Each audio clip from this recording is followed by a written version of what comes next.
Coming up next on the Wet Fly Swing podcast. You know, I'm not taking pictures for that magazine I was taking pictures for, but we became super close friends. Like that was like a bond. And so we have done before we end up buying a lodge together, we had done 7 fly-in trips all around Quebec and Canada. Every year or two, we would go fly somewhere together. And we'd do these float plane trips. That was Rob Giannino describing the behind the scenes of purchasing a fishing lodge, photography, Cammisa, and podcasting today on the Wet Fly Swing Fly Fishing Show. Welcome to the Wet Fly Swing Fly Fishing Show, where you discover tips, tricks, and tools from the leading names in fly fishing today. Hey, how you doing today? Thanks for stopping by the show. One great way to support this podcast is to share an episode. If you've been enjoying this podcast recently or over the years, you can click down in your app. If you haven't done it before, there's a share button in pretty much every app. So on your phone there, click share, find an episode, and send a text out, an email, and let somebody know. That's the way we're growing this thing and finding new people who need the love and knowledge. Today's episode is sponsored by Jackson Hole Fly Company, a new kind of online fly shop. They design and manufacture their own high-quality rods, reels, gear, and over 1,000 fly patterns. Right now, you can get 25% off your first order. Just head over to jhflyco.com/swing to get started today. That's jhflyco.com/swing. Rob Giannino from the Fly Fishing Journeys podcast is here to talk about his podcasting journey and travel around fly fishing. We discover how his podcast first came to be, what it's like to travel in the fly fishing show circuit. He's been doing that for a number of years now with the Furimsky crew. And I finally met him in person. So this is kind of coming out of that in-person connection we made this year. So I'm excited to share this one with you. You know, I love every time I get a chance to dig into it with a podcaster. We're going to talk a little bit of nerdy podcasting, a lot of fishing, and Rob's journey. So without further ado, here he is. Here's Rob from flyfishingjourneys.com. How's it going, Rob? Hey, Dave. I'm doing great, man. Thanks for having me on. Yeah, thanks for putting the time together here. We chatted a while back now. It was one of the fly fishing shows. I guess it was Denver. We talked, and you had a cool booth set up, and we were like, okay, we want to do this. And it's taken us, I don't know how long, like 6 months, right? Something like that? Yeah, 6 months. And I definitely appreciate you coming by the booth and just inviting me on the podcast. I love the Wet Fly Swing. You do an amazing job, man. You're absolutely crushing it. So nice. I just really appreciate the opportunity to come and chat with you about some fly fishing. Yeah, no, I appreciate that. I think that it goes both ways. I'm always like on the lookout trying to, kind of get the word out to our folks for new podcasts they haven't heard about. And you're not new. You've been out there a while. You've been doing this, when did you start the podcast? It's been about 4 years now. I did the fly fishing show circuit 2 years in a row, 2 complete circuits. So 7 shows around the country for 2 straight years, and was set up for another 7 or 6 as they do now. And then obviously we had this big pandemic, so nothing happened last year, but I ended up doing 4 this year, and we'll be doing probably all 6 again next year. So wow, we're kind of 4 years into this. And the shows are, when you get into these shows, because I love the shows too, what's the thing you really love about doing those? Just, for the fly fishing show, I love actually doing the podcast there and, meeting all the celebrities and having a chance to interview them right at the show. It's kind of like a family. It's like a 3-month tour. So, I'll go for a weekend, come home, and then maybe go for 2 weeks and come home. So, at the end of the show season, we kind of say like, it's like a family. It's like the fly fishing show family. No kidding. Because, we all leave and then we all meet up again in the next spot. And, we go out to dinner afterwards and, we talk fishing all day and, relax and enjoy each other's company at night. And it's kind of hard to beat. It's really like a great lifestyle. It's like a 3-month. It's a huge commitment, massive commitment, which is why I just did the 4 this year. But really want to jump back in there for the full show season next year. But I just love it. I just love it. What is it when you do those shows, you go, and this is like the fly fishing shows, which are all around the country, you do them, and what do you, I mean, obviously just being there, connecting with people is cool, but are there things you see like the return for the actual podcast when you get in there? Are you trying to kind of track that to see how many people or new people are coming to it? Yeah, we had mentioned that, and I'm not crazy anal retentive about or super analytical about checking every single person that comes through. But what I do like is when people come by the booth, and I was in the elevator one time and I was talking to Tim Cammisa, who's a great friend of mine, and we were just rapping, and there was someone in the elevator with us, and the guy goes, "Wait a minute. Are you Rob Giannino?" I'm like, yeah. He's like, "From the Fly Fishing Journeys podcast?" I'm like, yeah.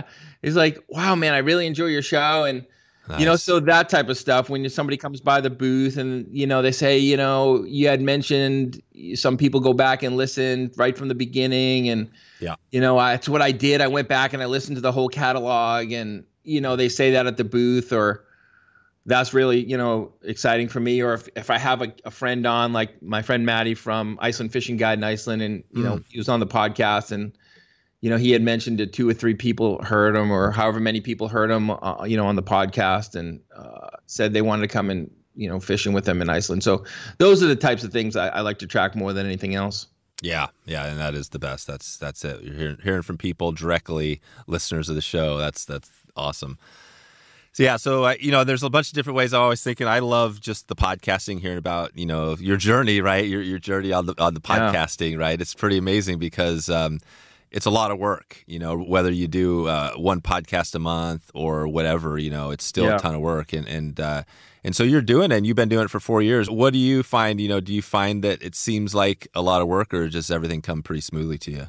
Well, no, it's a massive amount of work. I mean, I put in an enormous amount of time in the post edit, even trying to like eliminate ums and stuff. I mean, I get super analytical. I'll listen to some podcasts, and it's great. And that's the style. And it's just a couple guys sitting back, relaxing with some beers, and just, something will be happening in the background, or somebody will sneeze, and all that's fine. And some people just enjoy that supernatural, unedited podcast, and I can appreciate that.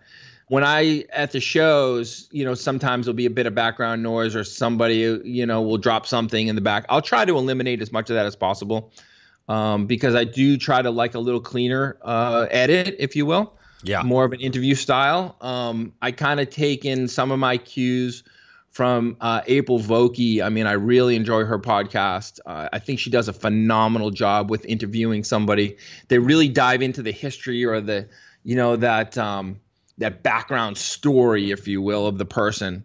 And like an hour later, it's over, and it's just really nice. So I kind of combine it. I'll do a little bit of that to get it going with a guest, and then I'll try to get into some how-to and where to, or technical stuff. I'm not a super technical podcast, but if I have like a Devin Olson on, for instance, we'll make sure we try to uncover some nuggets that people can actually learn from. But I think April does a phenomenal job of just giving the backstory, the biography of a guest, and I enjoy that part. Yeah, no, I hear you. I think that is great. And every show, like you said, every show is a little bit different. And I will say, for the editing, and we've changed, and obviously as you go, you update things. But we start out doing almost no editing, and as you go, you do a little more just the cleanup, like you're saying. I do this other podcast, Outdoors Online, and we had Eric Newsom on. And that was the one point he said. He actually invented podcast, like for NPR and stuff, right? He's the guy that kind of back in the day. And he said that. He said, I asked him the question, like, what is the number one thing people can do to make a better podcast? And they said, number one, every second, every minute you put into editing makes your show that much better, right?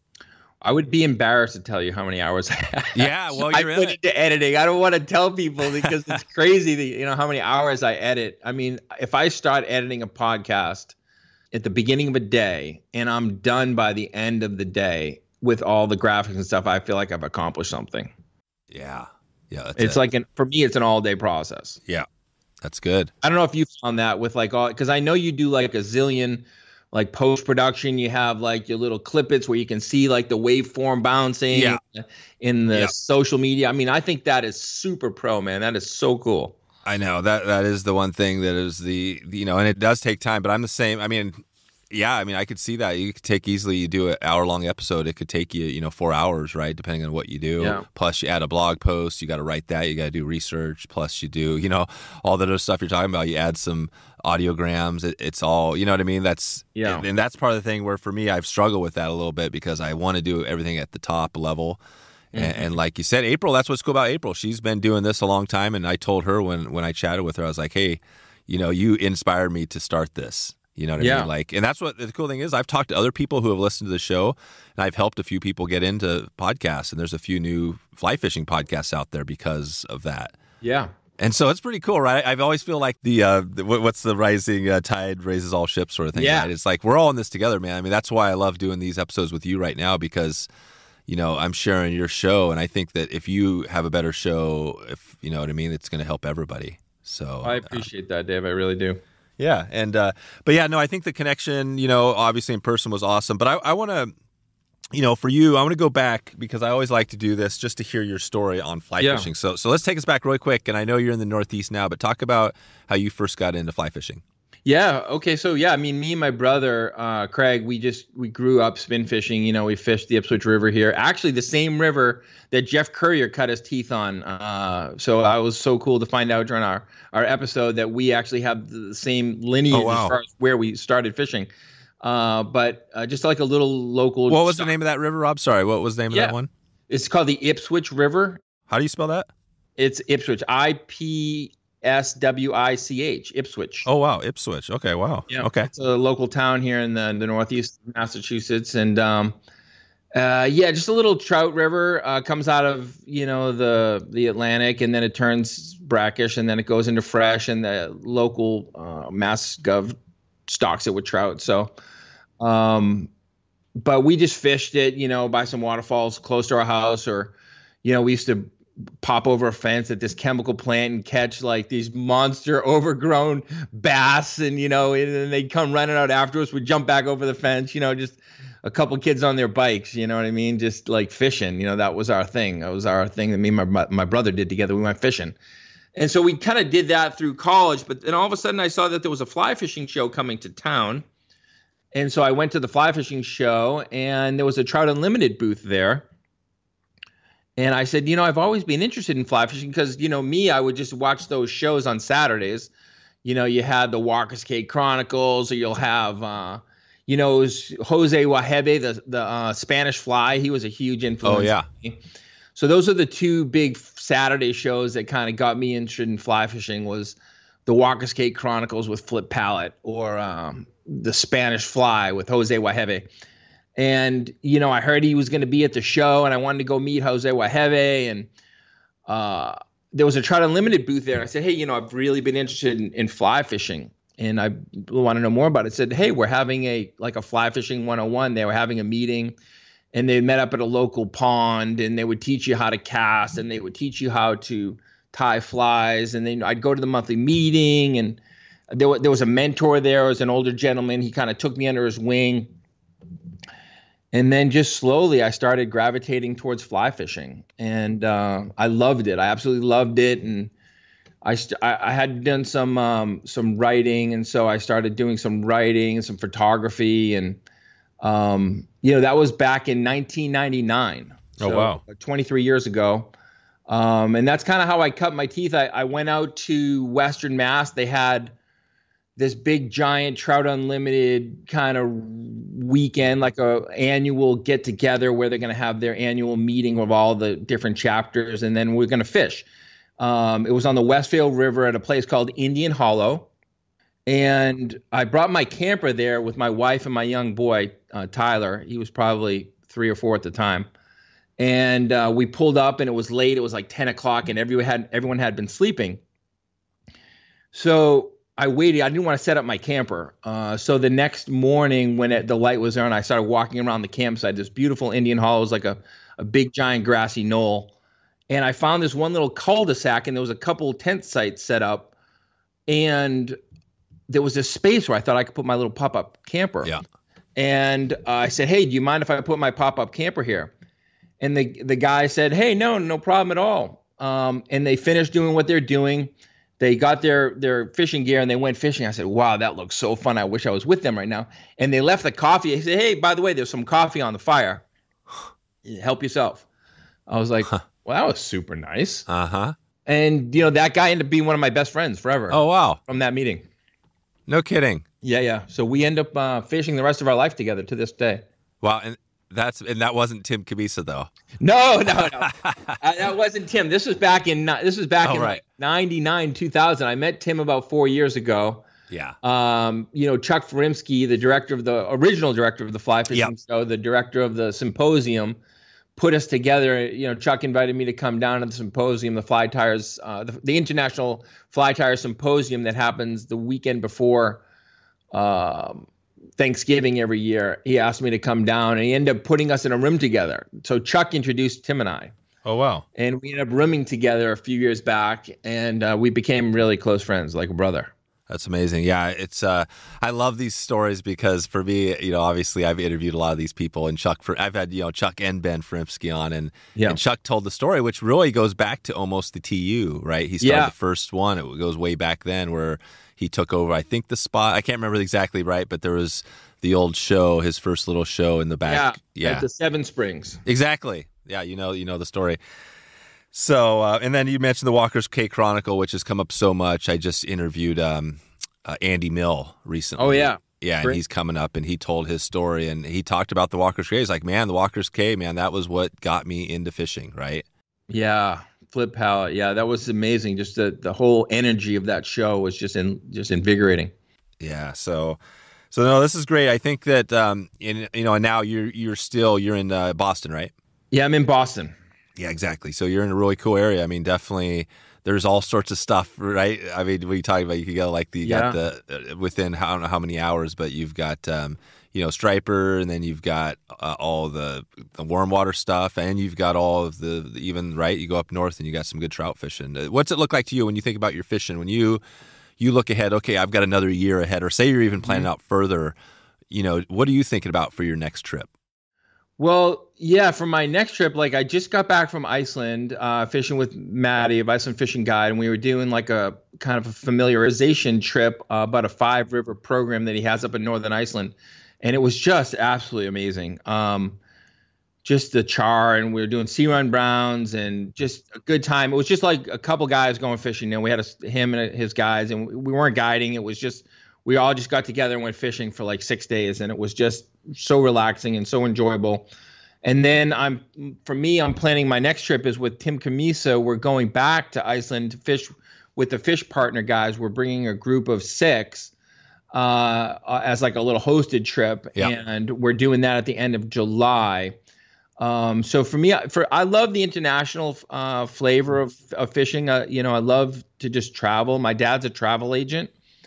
Wow. I've been a travel agent my whole life, and he kind of got me hooked on like travel. And so we've always kind of gone places. I just love experiences. I think that's more important than stuff. You hear about different things, and you can spend money on stuff or you can spend money on experiences. And I like to spend money on experiences. So, but I mean, that's the international stuff. I mean, locally here in the greater Boston area, like I cut my teeth in the Rangeley Lakes.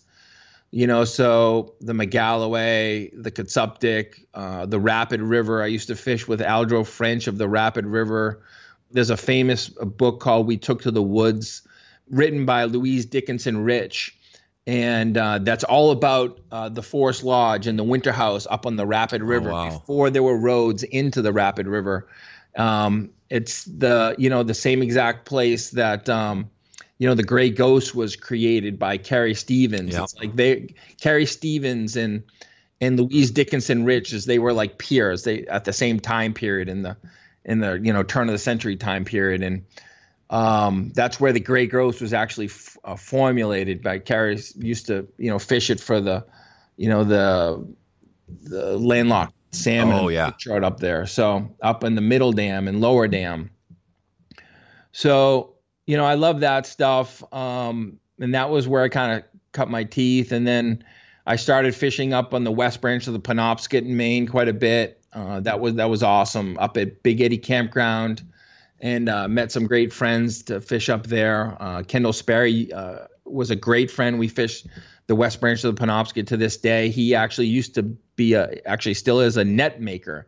He makes nets. He hand makes nets. He was the net maker for LL Bean for almost 10 years. So any net you bought out of the LL Bean catalog was made by his hands.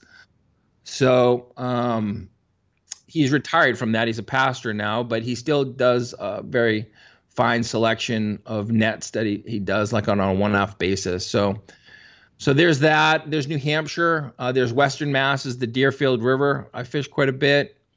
But I can go chase stripers up around Plum Island, and the Cape Cod or Martha's Vineyard would be where I would run for some striper fishing. But for me, I do love to travel. So yeah, that's it. That's so cool. Your dad was a travel agent, because that's it. I mean, travel for a lot of people is something they want to do, but maybe they don't, you know what I mean, have the feel like they have the time, the money. But you've actually made that a priority, and you've said, you know what, I don't need stuff. I want to actually get experiences. So yeah. And yeah, it's really a good reminder for all of us, right? That maybe you don't need a brand new car, and instead you could travel around the world. That might be a cool way to do it. Well, that's kind of how I kind of got to this spot. After, John and I met in Indian Hollow back in 1999, 2000 timeframe, I got an opportunity to go take some pictures on a trip. I was invited to go take. I'm a photographer, so I got invited as a photographer to go take some pictures on this trip. And so we were at a show, and we met this one gentleman by the name of Francois Boulet, and he was a guide at this lodge up in Canada, up on the north shore of the St. Lawrence in Quebec. Yep. Kind of middle Quebec. I don't want to say northern Quebec, because like northern Quebec, you're thinking like, Ungava Bay and that type of thing, or Kuujjuaq, but it's kind of middle Quebec, like you're kind of heading towards Labrador. And he was a guide there, and he showed us his program. So we were going to go up and write, my friend was going to write an article, and I was going to do the photos. And I ended up bringing John, the gentleman I met at the Indian Hollow. We became good friends, and he showed us the most incredible time. It was kind of the first time I ever did this kind of adventure travel. We actually did a float plane ride in, and he was such a great guide. He knew this one corner of this pool that we were actually trolling at the time, and I had my rod out on one side, and John had his rod out on the other side, and Frank had his rod all with like streamers on the back down the middle. And he would be trolling us along. He'd be standing, and we'd be, sitting. And he said, this corner up here, we're going to triple up, guys. And we're like, no way. And we got to the corner, and boom, I hooked up. And Frank said, wait. Frank, or Francois, we call him Frank. He said, wait. And then John hooked up, and he said, wait. And then 2 seconds later, Frank hooked up. So we had all three of us on. It was like one of those trips, like you connect with your guide and you become friends beyond like the trip. Yeah. So many times that happens, you become friends with your guide beyond the trip. And it was just like that. Like he's no longer at that camp, and I'm not taking pictures for that magazine I was taking pictures for, but we became super close friends. Like that was like a bond. And so we have done before we end up buying a lodge together, we had done 7 fly-in trips all around Quebec and Canada. Every year or two, we would go fly somewhere together.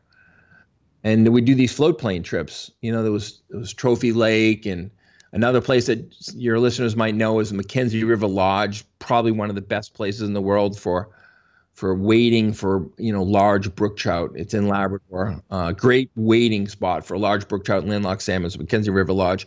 We went there together, and just kind of everywhere. We went to a bunch of spots. I brought my son. My son caught like a 20-pound northern pike, so it's a memory we have to this day. And oh wow, and then not long after that, he came to John and I and said, we have an opportunity to buy a camp, and so we help him invest. It's not it's a lodge, but it's more of like a club, fish club. We take about 40 rods a year. Oh, cool. Mostly people from like Quebec and northern New England. Yeah. So people actually like pay a fee to be part of the club, and then they get like a week, a month, or something like that, or a year. A year, yeah. It's like $1,800 or $16 if it's for two, and they come up for a week, and we only do like 40 rods a year, but it's like 5 lakes, a couple connecting rivers, up to 10, 12 pound landlocked salmon, and like, 1 to 3 pound brook trout, and it's fun stuff. Yeah, that's awesome. No, I love that. It reminds me, we're going actually next week, heading up to a lodge up in Kamloops, BC. Similar thing, that they have a group, it's a club, and then we're kind of helping get a few more people up there, to kind of cover things. And yeah, it's a timeshare essentially, right? Kind of like if you had a cabin too, same sort of thing. Kind of, yeah. Kind of like a timeshare, yeah. Yeah, we only require like a year, they don't have to commit. Oh, that's good. Yeah, you don't have to be it for life, sort of thing. Yeah, so it's kind of like buying a week, but we just call it a club. The only difference between us and an outfitter is we don't guide. Oh, you don't guide? Yeah. So that we kind of show people around. They give them a canoe and a boat, a boat, and they can kind of bounce from lake to lake. And there's like a map. It's kind of like Disney World of the backcountry. It's the only sat phone. There's no cell service. Yeah. Perfect. TV.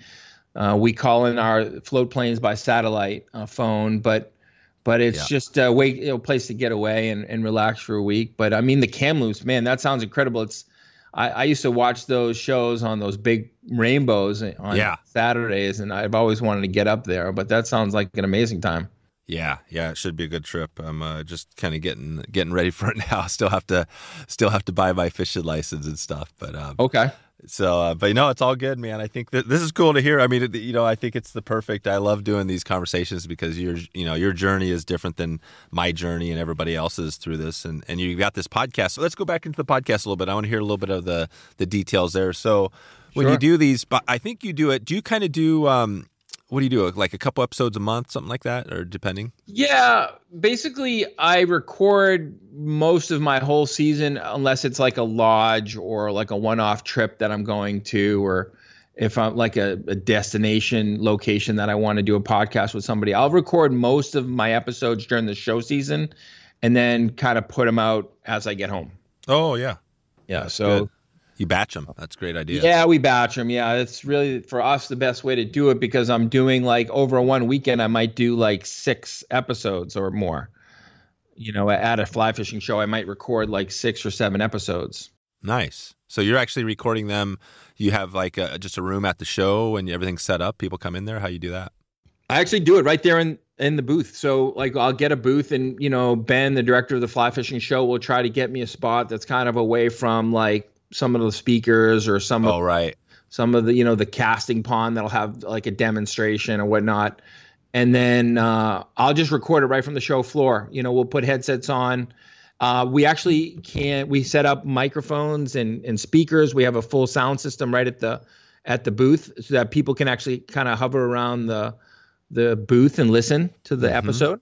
Mm-hmm. So if they see like a Phil Rowley or a Devin Olson or a Tim Cammisa in the booth doing an episode, people walking by will stop and listen. So we kind of created it as like in a little event at the show.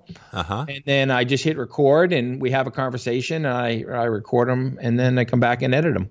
That's it. Yeah. And I always forget that you do all of your episodes there, which is cool because you've got basically some of the best celebrities, right, in the game. They're all there. And so and are you getting so like for next year, would you have like a more similar guests, or how do you do that? Because doesn't he have the same sort of people each year? He does. So like if it's like a Landon Mayer or a Phil Rowley, you certainly don't mind doubling up.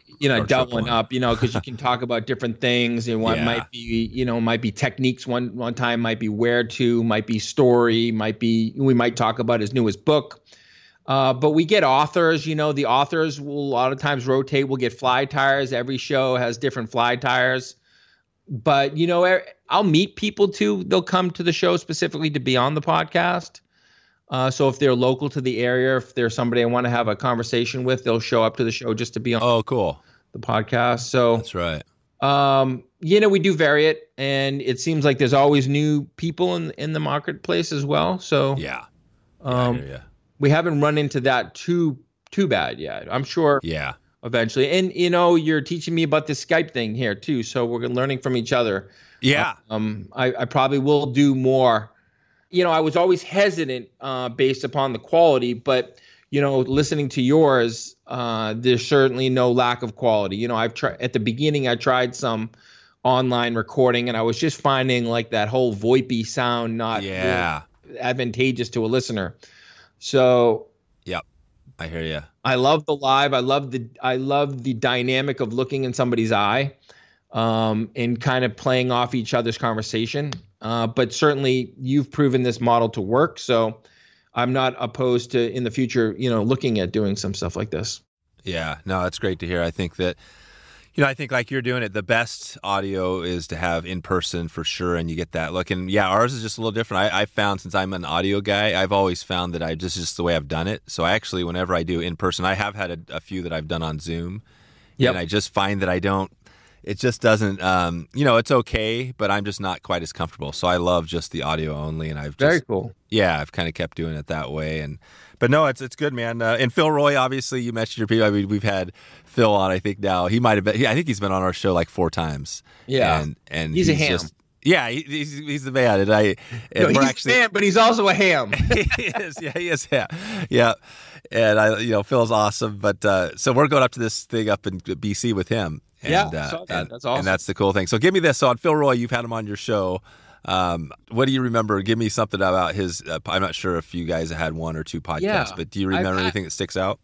Well, I remember totally fanboying. He was like one of my early guests. It was actually at the Fly Tying Symposium several years back. And he was sitting down in my seat, and all I could hear was the music from the new Fly Fisher in my head, because I was totally fanboying. I mean, in addition to, the Walker Skate Chronicles and the Spanish Fly, I would say the new Fly Fisher would be the third most influential, TV show or media that got me into fly fishing or learned about fly fishing after I was in fly fishing. And so I know he's one of the major guests, and he does a lot of the Western stuff out there with them. So when he was sitting in my booth, I had to I was like, I can't believe Phil Rowley is right there. So I think that was probably, you eventually get over that, and we're all just kind of cool guys hanging out and fly fishing. But I think early on when I was podcasting, I think having Phil on my episode was super cool. Just the Stillwater stuff, his balance fly, and when I was with the Trout Unlimited, when I first learned how to fly fish, I mean, that's what we did. It was at a pond, and I learned how to fly fish on a pond. And we used to go fly fishing for rising trout to midges in ponds. And so it's like I think it's like one of the biggest mysteries in fly fishing is how to be an expert at fly fishing in Stillwater. It's like a mystery to me. There you go. This is so good. I love that you said that, because I'm going to go up next week, and it's literally a Stillwater class, right? Yeah. It's like he's teaching, and that's why these courses are so good, or like going to your podcast to listen to Phil or whoever, because they're the best, and if you're going to up your game, they're probably going to save you. If you can't do the guide, right, the next best thing is probably to listen to somebody like Phil or learn from them. And so you're doing it. Well, tell me about your podcast. So let's dig in a little bit deeper on this. So you have, you do these episodes from the show season, and what is it? Are you doing these for how long is typically an episode, and how are you? When you get into it, it just seems like a challenge sometimes is asking questions, right? Yeah. How do you get the good questions? How do you work that? How do you know what to ask? Well, I'll go over to Joan, who runs the angling bookstore at Ben's show. Yeah. And I'll be like, Joan Flagler. Okay, no, this is Joan. This is Joan Flagler, Tim Flagler's wife. Oh, I didn't know that was Joan. So Joan runs that. That's Joan in there. Yeah. Yeah. Oh, amazing. Yeah, Tim Flagler's wife, and I might have Landon Mayer before I knew Landon Mayer, or I might have an author on. I'll be like, Joan, he's going to be on my podcast tomorrow. Can I borrow a book? Because nice. I can't buy a $50 book every time I have somebody on my podcast. Right. So I'm like, can I borrow this book for 10 minutes or whatever? Or, and I'll just do my research. I think, the guys will be going out at night, and I have 4 podcasts lined up, and, maybe 2 people I've never met before. And I'll just have to stay home, or I'll come home early. I'll go grab a quick dinner and come home. They're all going out late. Yeah, I will literally go home and scour the internet, or when I had, Joe Humphreys on, I had to go watch, Live the Stream. I hadn't seen it yet, so I actually had to go home and watch the movie. So I think it's just a matter of doing your research, and especially when I'm lining up 4 or 5 or 6 in a day, I'll be at my booth sometimes with my reading material, or I'll be, on the internet, and I'll take notes, and I'll write my notes on my phone, or I'll write them on a piece of paper. And, obviously to do a good podcast, I think preparation is key. Yep. And especially if I'm interviewing some of these celebrities that I haven't met before. Like now I could sit down and interview Landon. I've interviewed him twice. We've had dinner. We've spent a lot of time together. It would be very easy for me to sit down and kind of dive into a podcast with him. But when you're interviewing somebody like Charlie Craven, who you've never met before, you've heard he's this phenomenal fly tyer, and I don't know a bunch of his patterns per se. I literally rely on, materials like books and the internet to, prep all my questions. Today's episode is sponsored by Fishhound Expeditions, taking you to remote Alaskan wilderness trips. These trips that Fishhound has going are not your local, typical stay at a lodge sort of resort trips. This is your out in the wilderness, floating down a river in a raft, sleeping on the beaches, out with the animals, the fish, mousing for trout. It's got it all. We're going to be putting together a trip in a couple months here.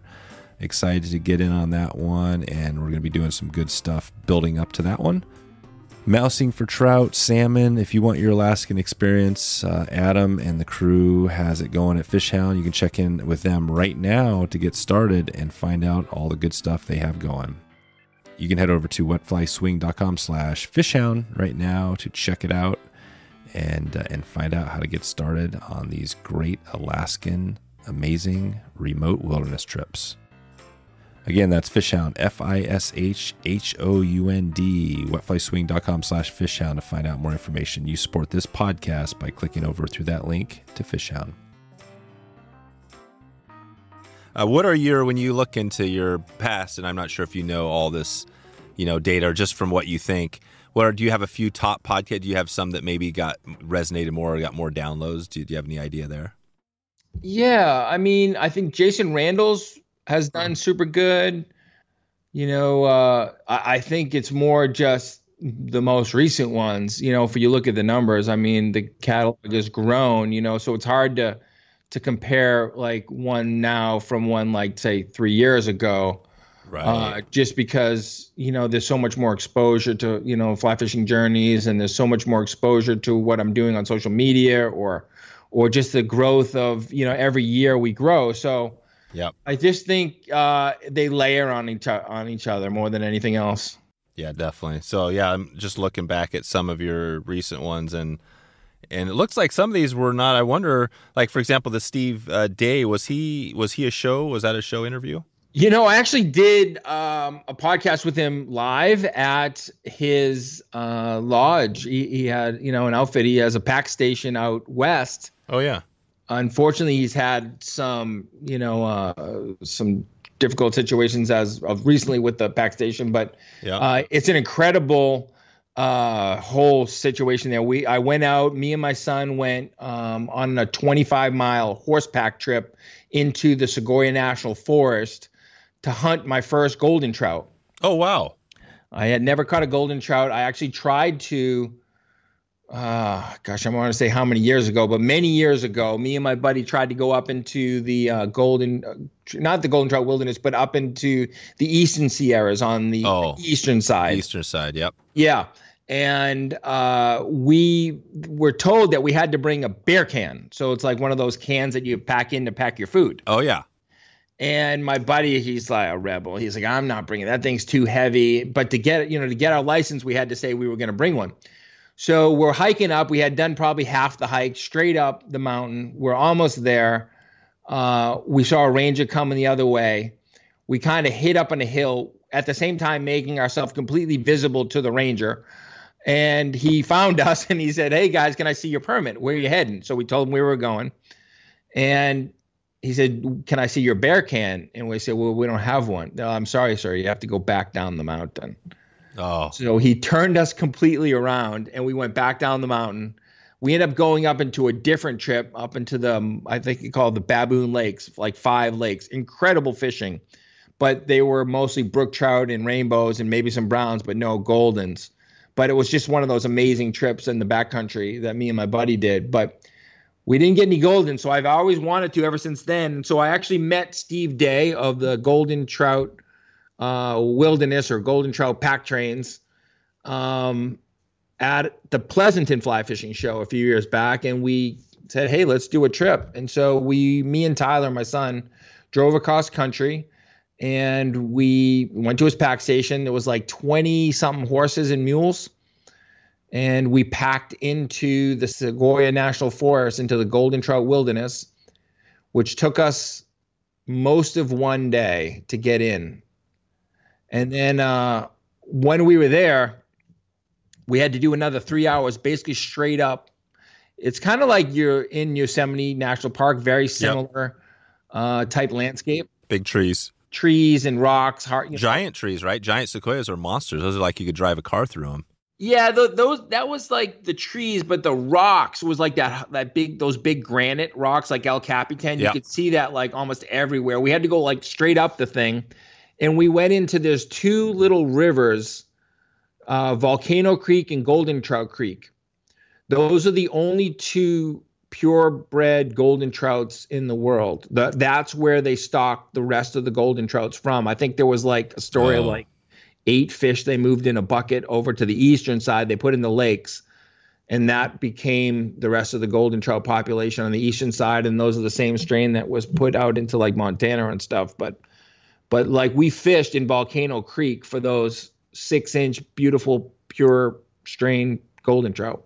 Yeah, you did. And I see that you got some cool photos. Obviously we'll have a link to your website that has all of that. And I love you mentioned the bear can. We actually have one of our sponsors is the bearvault, which is that. Yeah, which is exactly that. I'll love to tell Grant about that because there's these places where obviously you have to have a bear can and or the bear. And I've heard even the Northeast, especially up there's some pretty really aggressive bears, right? So you got to be careful. Have you had any bear encounters over the years? It was that trip that me and my buddy did. That was in California. On that trip alone, he told me at the bottom, if we see a bear, which we probably will, whatever you want to do, don't run. Whatever you do. Yeah. And so, just before we saw that ranger, we actually saw a huge brown bear. And as soon as I saw that brown bear, what's the first thing you think I did? I ran. You did? You ran? Like, you idiot, I told you not to run. So, the black bears up in the Northeast, they're just kind of mull across. Guys like dogs. Yeah, they'll just mull across the road. I mean, you certainly don't want to spook a cub or, spook one that has cubs nearby for sure. But you're not worried about them. They're not going to bother you. They're going to kind of head in a different direction. They say up in the Northeast, the guides, say they would much rather see like an angry bear than an angry moose. The moose are much more, Moose are crazy. They're loose, like a loose cannon. You never know what they'll do. Yeah. So that's good. Well, I'm looking, let's go through a couple more because I think this is kind of fun. Just because this gives us a recent view of your episodes. And, And so Wilderado, and we always love the music. I love getting a little music. Maybe we'll get one of your favorite bands at the end. But tell me, how does Wilderado? That doesn't look like your normal show guest either. No, and actually I talked to my new editorial director for our website, the new online magazine. I talked to Kayla, and I said, "Do you think it would be all right if our listeners to hear like more of a rock or a different type of thing for the podcast?" She's like, "Yeah, I think it'd be cool. Switch it up." So we actually got a email from the PR director for this band, Wilderado. She said the lead singer is a big fly fisherman, but he would love to be on your podcast. And I said, well, I really only do in person. So do you think they could get to a show? And they're like, well, they're not really coming around these shows at these times. I'm like, well, if they ever get out to Boston, I'd be happy to meet up with them. Well, she stayed with it. And sure enough, like a few months later, she said that they're touring and Wilderado will be coming to the Boston area, and they invited me out to do a podcast live before their show and in their pre-show. Love it. So I jumped on Spotify. I started listening to them. They're a super cool band, very hip. Reminded me of one of my favorite bands. I listen to this day. Actually, I asked them that question in the podcast, and they said, yeah, I mean, I'm not a huge fan of theirs now, but I used to listen to them all the time as kids. So it was just amazing to hear that influence actually came through. That they're not listen to this band a lot right now, but somewhere in their past, that was a big. All right. Who was that band? Who was your favorite band? That right there is Switchfoot. That band is called Switchfoot. Oh, really? So Switchfoot, you love Switchfoot, and then they've also been influenced by Switchfoot. They said, yeah, when they grew up in Texas and in Oklahoma, and that was like a band that was like very local to them, or that they would listen to. But yeah, so it was super cool, and so we went out and we did that, and they invited me to stay for the show.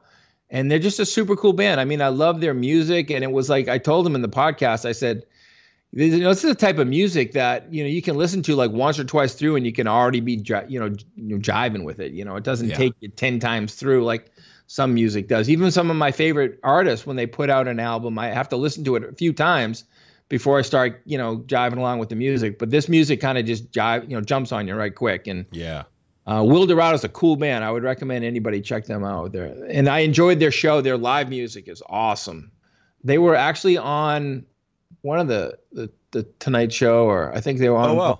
Yeah, just recently. So very cool. Jimmy Kimmel. They were actually invited to be on Jimmy Kimmel not long ago. Oh yeah, and that makes sense because Jimmy Kimmel is a huge fly fisherman too.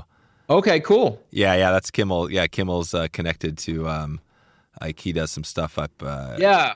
Yeah. So he's rolling, but this is good. So you got there the different. Then you keeping going on this. You got your Pat Dorsey. You got Cicadas episode. You got Tim O'Neill, who's the Norvice, and then down the line, you got a bunch. So you are having a pretty diverse. This isn't just like like you're saying, just a show. You're mixing it up a little bit, which is cool. And you mentioned the website. Let's go on that track just a little bit here. Talk about the website there, because before it was focused more just podcasts, and now talk about having an editorial director. That's a big thing. If somebody's going to come to your website right now, what can they expect? Yeah, so quite some time now, I think I thought there might be an opportunity for us to have more diversity and have more content and be more of an online magazine. I've always had that dream.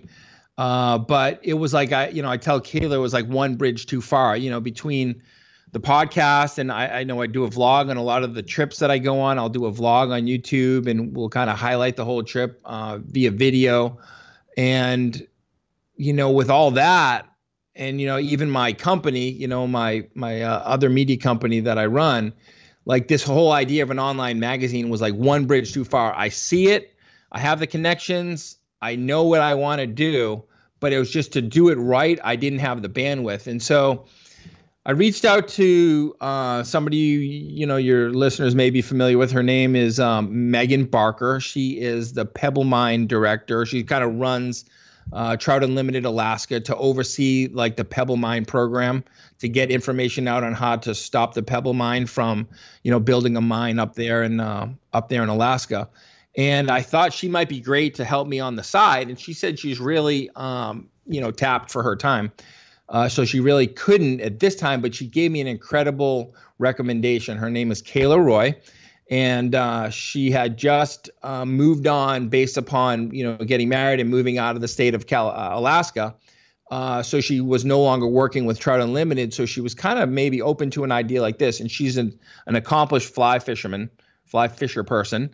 And she used to work at a fly shop for many years, has an incredible personality, just perfect for this type of position I was looking at. And so, I hired her, and, she and I have put together this online magazine. So, it's like, fly tying, it's fly fishing, it's profiles, it's destinations, movies, conservation, news, vlogs. The goal here is to be like a resource for everything that's going on in the industry. So that's it. So you're taking above not just your own podcast, bringing in other podcasts, other resources. So kind of like I always think of the model, because there's some people that have been doing this a while out there, like the Mid-Current, right? Mid-Current or any of those online. Is it kind of similar to that sort of style? And a lot of people ask me this, and I said, I don't really want to name like right. two or three other people. I mean, the names, and the names are out there, but as soon as I say a name, it's going to be like, that's what you're going to think. Yeah. That's a bad example. Well, tell me. No, it's actually a great example. Oh, it is. I just, I'm hesitant to put words out there because we do want to create our own space and have our own brand and have our own shape on things. But there are companies out there that are doing this online magazine and doing it well. But as soon as I say it, it kind of sticks that word in your mind. So I try to everybody knows that we're not the first people to the space, but we do want to put our own shape on things. And that is a challenge, Rob. That's just in business in general, right? Getting your thing out there. How do you make sure you're different than everybody else? And that's a challenge. And I think for all of us, when you look at what you're doing there, do you think about that and say, well, okay, how are we different than, say, Mid-Current or any of the other ones out there? Do you feel it's just your unique personality, or is there other ways that you differentiate yourself? I certainly think graphically, you have to, I think Kayla and I and my media team, I have a media company that does, local marketing for companies all around the country.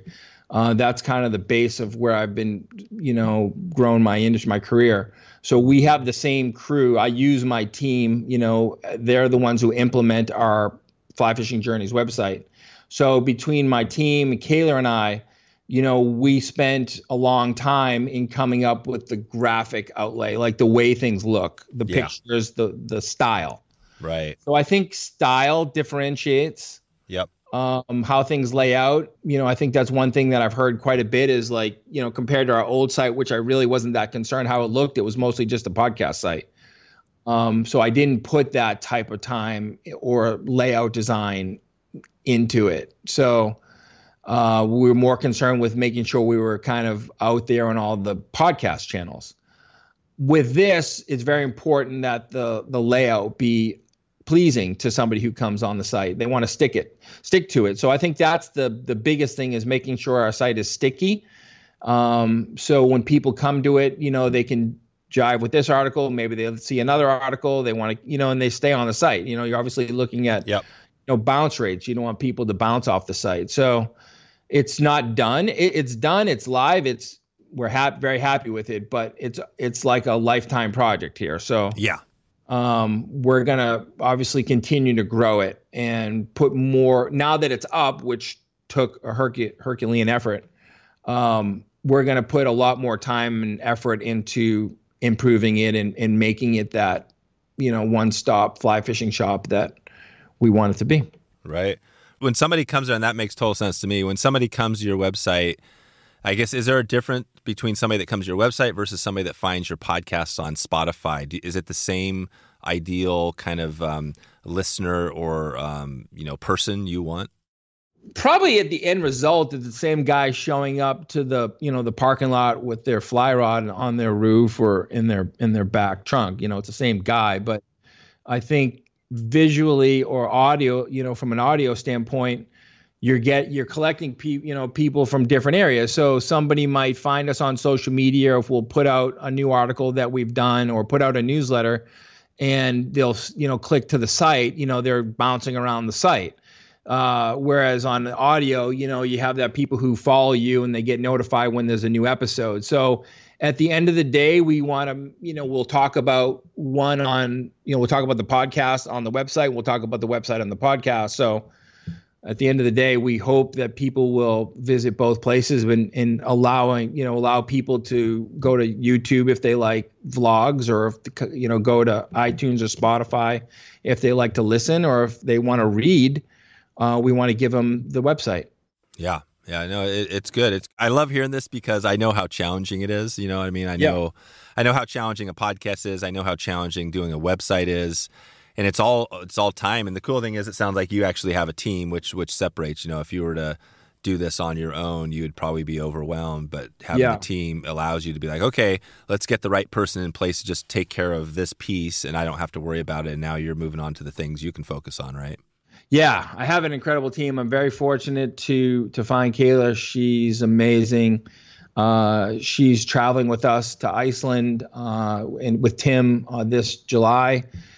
She's going down to do a story in the Bahamas for us. Her and her husband are going down to do a story for us in the Bahamas in November. And she's actually going to be, her and her husband are going to be part of our team that goes out to Northern Iceland next June. So, we've got all systems go here. We're fully, engaged to move forward and kind of help. We like to fish ahead. That's one of the things I think, so what differentiates us, we like to fish ahead of people.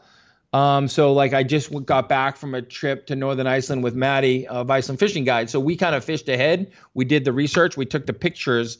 And so we'll make certain recommendations. We have this travel page on our site where we have like our Iceland trip with Tim Cammisa. And then I just loaded up a Greenland trip that I'm doing with Ben Furimsky in August. And then I just loaded up next June's Iceland trip with Maddie up to Northern Iceland for the sea runs. So we like to fish ahead. We don't want to ever make a recommendation or say, hey, where should I go? And like not have been there. Right. So that's kind of like fly fishing journeys. It's all a journey, and we want to make a solid recommendation to some places we've been. There it is. That's it. So people that are coming in and they find your podcast, they can expect, say, in the next year, they're going to have more of what they've seen. So the great people from the show, but you're also going to have some of these trips. Or can we expect that to find some like destinations around the world?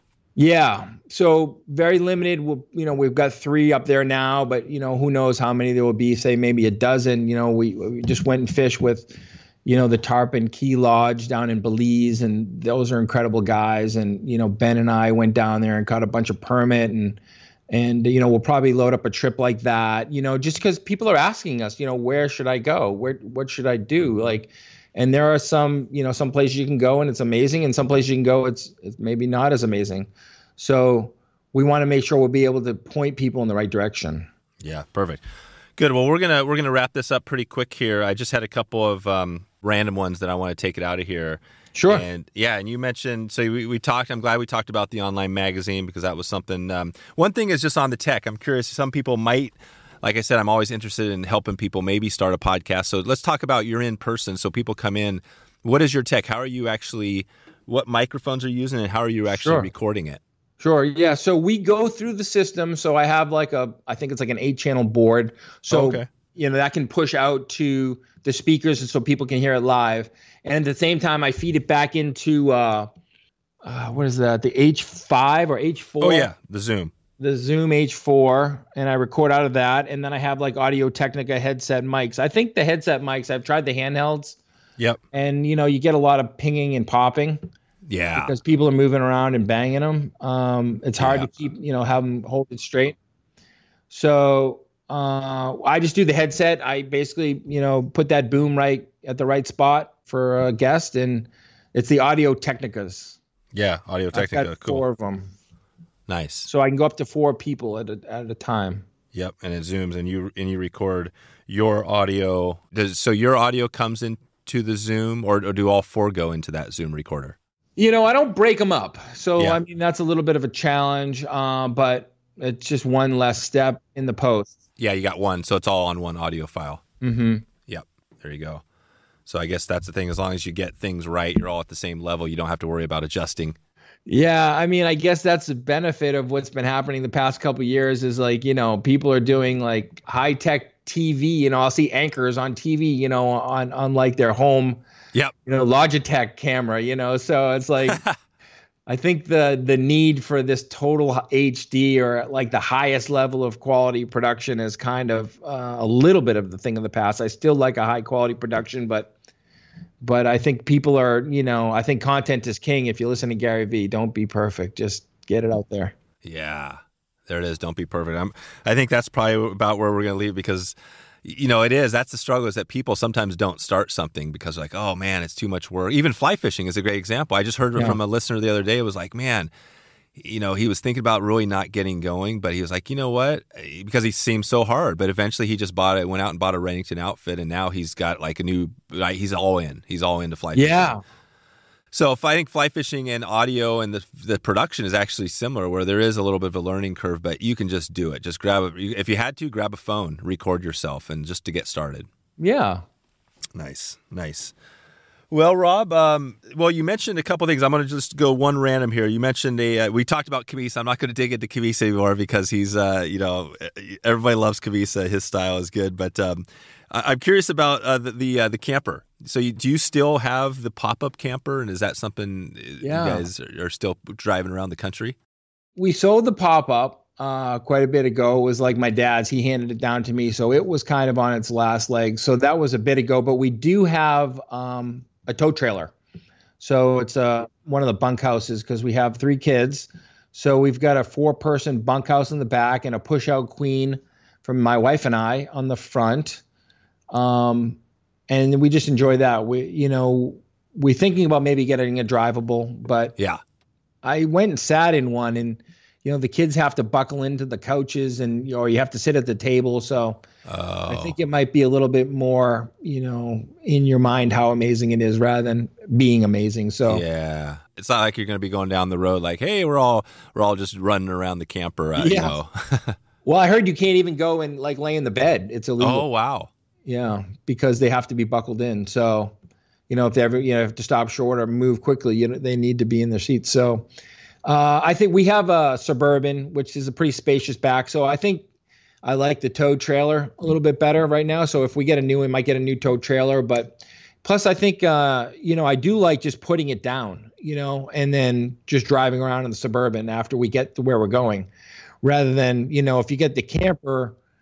You either have to tow like a Jeep or not really all the way get fully set up. You can get set up, but then you have to drive around your camper to go see stuff. So that's always the biggest challenge, I think, if you're going to have a drivable RV or a tow trailer. Yeah, I hear you, man, because, we have the same thing. We got a camper, and it's like, oh, man, would it be nice to have one of those drive-behinds? And so what is your camper? So your camper, how many feet is it? It's 28. Oh, wow. Yeah, you got a monster. So you got this big guy, and it's got, like you said, the camper up front is one of those ones where, is it a fifth wheel? No, it's just a tow trailer, so we hook it up to the Suburban. Oh, right, Suburban, yeah. Yep, and then it has a bunkhouse, which is tough to find, but something that was really high on our list. Because otherwise, you might have like 1 or 2 kids and a decent, and then the other one is like on the, on the pull-out table or pull-out couch. Oh, so you're saying you actually have bunk beds for each? There's like 3. There's 3 bunk beds. There's 2 bunk beds. Yeah, so there's 4 full beds. Oh wow, 4 full beds, right? Well, they're full. They're twin. They're full 4 twin beds. Twins. Yeah. Oh wow. So I got you. You got 2 beds. So there's 4 on each side. You got 4 fully, 2 bunk beds, but 4 beds. Yeah. So the whole front of the camper is a bunkhouse. Oh, that's amazing. Wow. Yeah. The kids love it. Oh, it's perfect. Yeah. That's really cool. Okay. So now I'm getting, what's the brand? What's the name? Because there's only a few like really big brands. So it's a KZ Frontier. It's an older one, but it's KZ. Yeah, KZ. I heard about them. That's right. I'm always trying to figure out. I was talking to some other camper folks. We're thinking about maybe doing something else as well, but you never know. Yeah. Any family with kids, I really recommend pushing through and finding a bunkhouse rather than dealing with like a queen and like maybe 2 bunks and like a third. And if they have more than 2 kids. Now, if you have 2 kids and you had 1 bunk in the cabin, that's fine. Yeah. But more than 2 kids, you need a bunkhouse. We have one of those little. We have like it's a Jayco. But it's like the Baja, so it's like shacked up a little bit. And actually, to be honest with you, I remember we were like, well, do we need this Baja? It's like higher, but I find thing is we sometimes we're more off the grid, and man, I took it down this road and it was kind of crazy. It's a 20-footer, so it's not super huge, but it's still big enough.